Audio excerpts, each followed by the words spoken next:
Yo, what's happening, guys? It's your boy Uncle P with another episode of BMF Combat Talk Show. Come on now, guys. All right, so I got I don't know if I should say a very long show, but I've got a very interesting one. Here we've got Kabesa fighting again just after coming from competing versus Nerik Simos.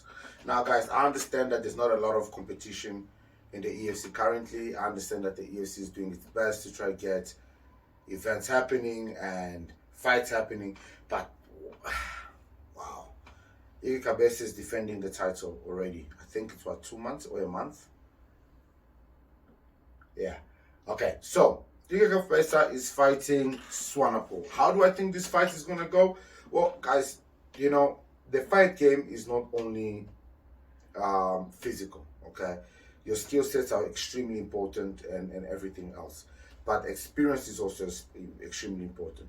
And the experience that Kabesa has in MMA, I honestly think is going to walk through this kid. This fight ends in the first minute. I don't see the kind of gist that the kid has, or the kind of the strength that the kid will possess to put any fear in Kabesa.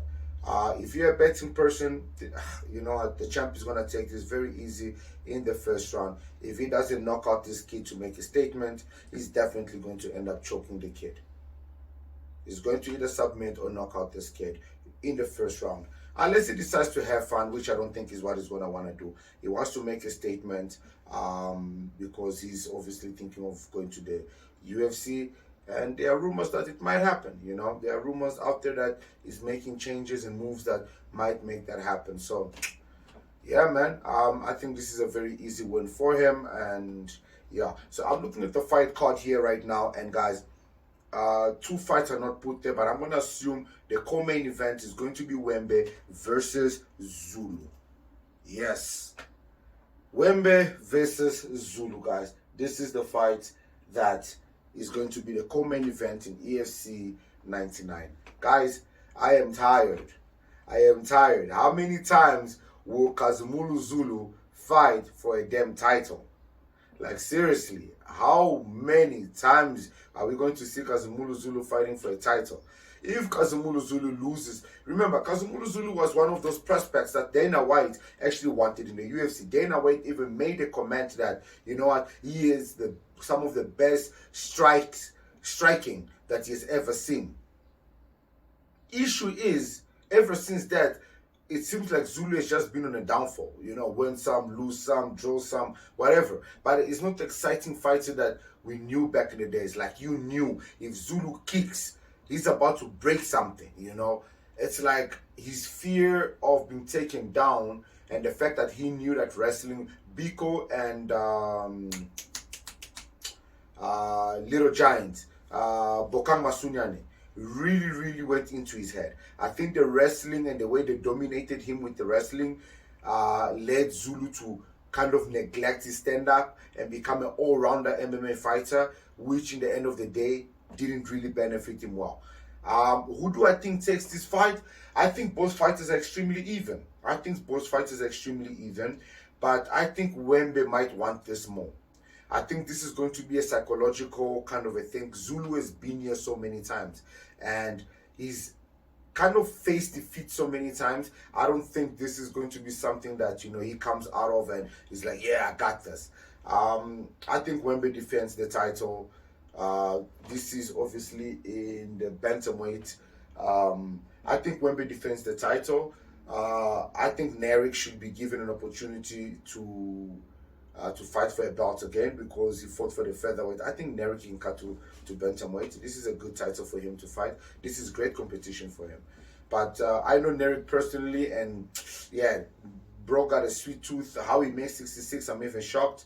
He's a fat little fuck, so I don't think he's going to want to make 61, or he's going to hate me for this one. So yeah, man. The next fight that I was actually interested in talking about is, well, let's go first. We see Simboa is also going to be competing on the night. He will be, let me just enlarge this for you guys. Hey guys, I hope you guys love the new setup. I'm doing this for you guys. I want to be more, have something more productive, something more exciting. So I don't want to do too much editing. That's what makes me tired about shooting the show. So that's why I've done this setup with the TVs here, and I can just run everything. I've got a computer in front of me. So eventually the plan is, if you look in the far end, there's a second seat there, is to invite people to come over where we can interact and talk about the shows and everything else, do fight breakdowns, do even interviews. There's another mic and another chair on the opposite side. I'll give a tour of the studio much later on. And yeah, man, I also am looking for somebody to work with, maybe to produce, direct the show, which will be pretty cool. Then I can just focus on talking to you guys, and the producer can focus on everything else. All right, guys, back to the show. So Robert Simboa is back, and he is guys, this is my issue with this fight. I just want to bring out the stats of both fighters, okay? I know I have a chair. Robert Simboa, this one here. Okay, so we got Robert Simboa, who is 2-5, fighting 3-0 Zimbabwean, the Nightmare. Okay, so this is my issue with this fight here. So Robert, being obviously an EFC veteran, you know, we all know him. He's fought in the EFC for a while. He's fighting Tapiwe Katikati. Now, Tapiwe Katikati is undefeated. You know, fighters need to become very intelligent when they're offered fights. You know, Robert Simboa is risking becoming a stepping stone for the new kids in the block. If Robert loses this fight, he has literally put this kid in title contention for the lightweights, because he's going to be 4-0. Do I think this kid is ready to be fighting for a title in the lightweight division? I'm gonna have to look at who is in the lightweight division of EFC. I don't think is ready for that. I don't know who's the current champion. Do you guys know who's the champion of the lightweight? Where's lightweight here? Lightweight Simon Bion. Oh no, that's lightweight. Sorry, lightweight. Oh yeah, it's still Joe Cummins. You know, so yeah, the lightweight is some tough competition. I don't know. Eleni Lunga, what division he's fighting on, so that might be that. If he's also in the lightweight, that might be a tough one. So guys, this fight is basically a must-win for Robert Simboa, because if he loses this fight, he becomes one of those fighters that EFC is going to use to just give these new kids an opportunity to test themselves. He becomes the guy that they test the new kids on, and that's not a place that you want to be, you know, especially because he is literally the face of, I believe he's from, Robert Simboa is from Tanzania, if I'm not mistaken, yes.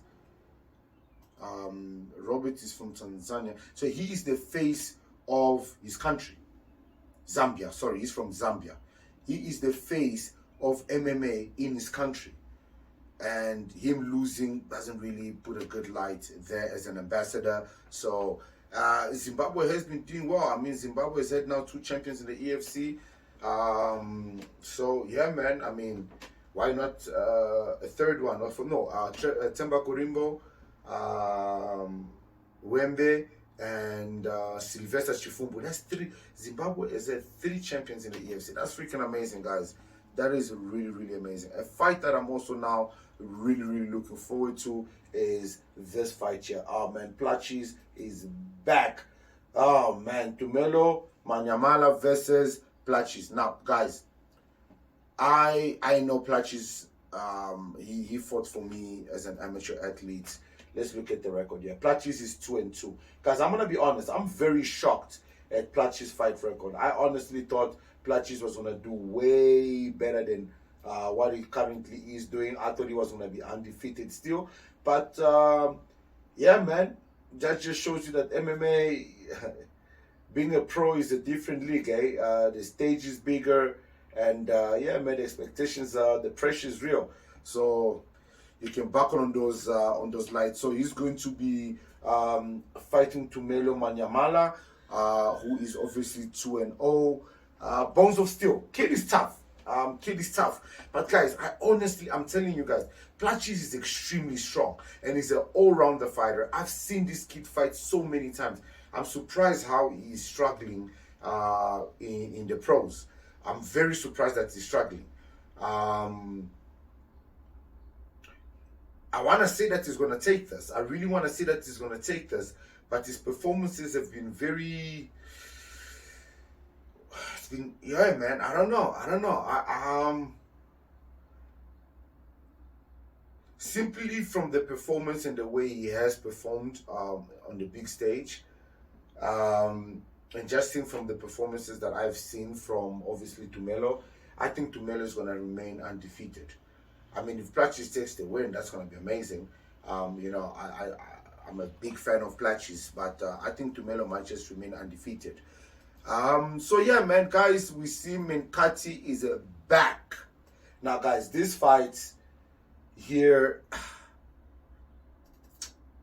I don't know if I should say it doesn't make sense, because you got a 2-0 fighting an extremely experienced athlete in McCarthy, who obviously, is bouncing his career back. He's trying to do well again. And look, I don't think McCarthy is trying to make a run for the title, but he's definitely back on the mix of, top athletes in that division, the featherweight division. He's fighting DRC, the Black Lion, who's currently 2-0. Guys, I'm going to say it. McCarthy is going to take this fight. I think he's going to make it look easy. I think he's just the more experienced athlete. I think he's just the more stronger athlete. And I believe he's currently training out of Team CIT. And Team CIT really want their guys to do well. Their guys are becoming very polished because they've got international dreams for all their guys. So I think McCarthy is going to take this fight. How he takes it, I'm not too sure. It might not be an easy fight, but I definitely think he's going to take it. Another fighter that I was very interested to see coming back, guys, Takunda Gorimbo is back in the mix. That's Temba Gorimbo's brother. Very interesting to see him come back. He was a prospect that the EFC really wanted to push, especially because his brother was doing so well. I don't know what happened. Kid disappeared. Now he's back. 1-1 record. He's facing obviously Komana, who is 0-1. Just remembering from what Gorimbo could do, he should have the upper hand in this fight. I don't know why they don't have more information on him, but I think Gorimbo should have the upper hand. And I also think with the brother signing in the UFC, it should be extremely motivational for him to, want to perform better, want to do better, just to keep the family name going, man. I would personally want to do that. So, yeah, man, guys, those are some of the fights I wanted to talk about on these EFC cards. Now, there's obviously other fights that are happening on the card that I did not talk about. Because some of the fighters are unknown and some of the fighters are new. And guys, like I said, it's not like the UFC where there's so much content out there where I can research and bring you guys, an informed decision.